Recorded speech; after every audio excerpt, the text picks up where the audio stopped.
as to what to do with the potential that we dig up. Then we invest it and then watch it grow. Now, in the process of allowing it to grow, we cannot afford to allow fear and experience to cause you to bury or keep your potential buried. Now, we dig up our potential in whatever situation it is. And sometimes that potential can bring about a fear on you. Oh, I don't know if I do that though.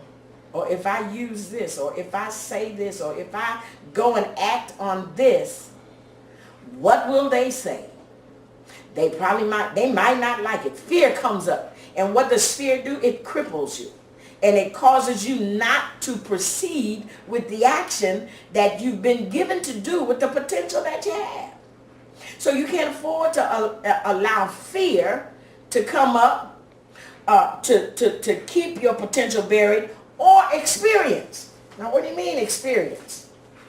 Everybody from birth until the grave have multitudes of experiences in their mind. We call it background schemas, those past experiences. Here you dig up your potential, and if fear don't stop you, the first thing, because you got to watch this, because you got an enemy, a spiritual enemy that definitely does not want you to succeed the proper way or according to God's will.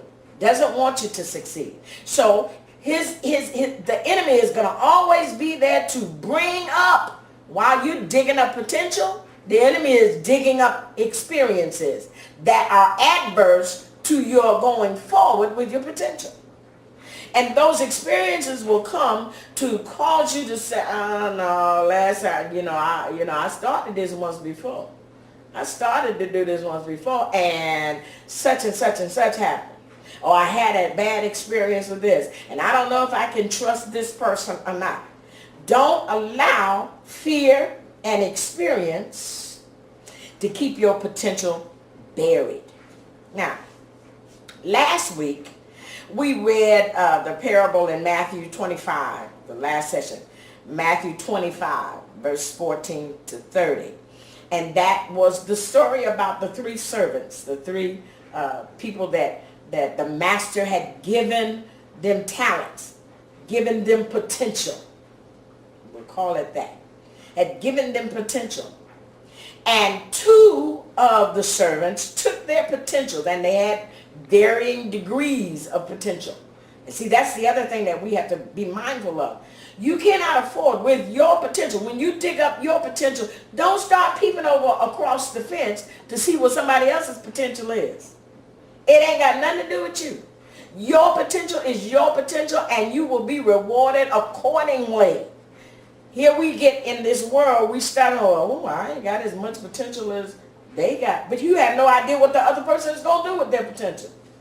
Who knows? Maybe they have a large, long list of potential, but they may not do anything with any of them except for one. Whereas you have maybe a lesser amount. And if you would do all that God gives you to do with your potential, it would manifest even more than what he would have gotten if he'd used all. So you can't worry about what somebody else is doing. Look at your potential. So here you got these two servants that have different amounts of potential. But here's three things that these two servants did that we should take note of. With their potential, they did not allow fear to stop them from stepping out. Oh my goodness. And sometimes, I'll say most of the time, what hinders people from going forward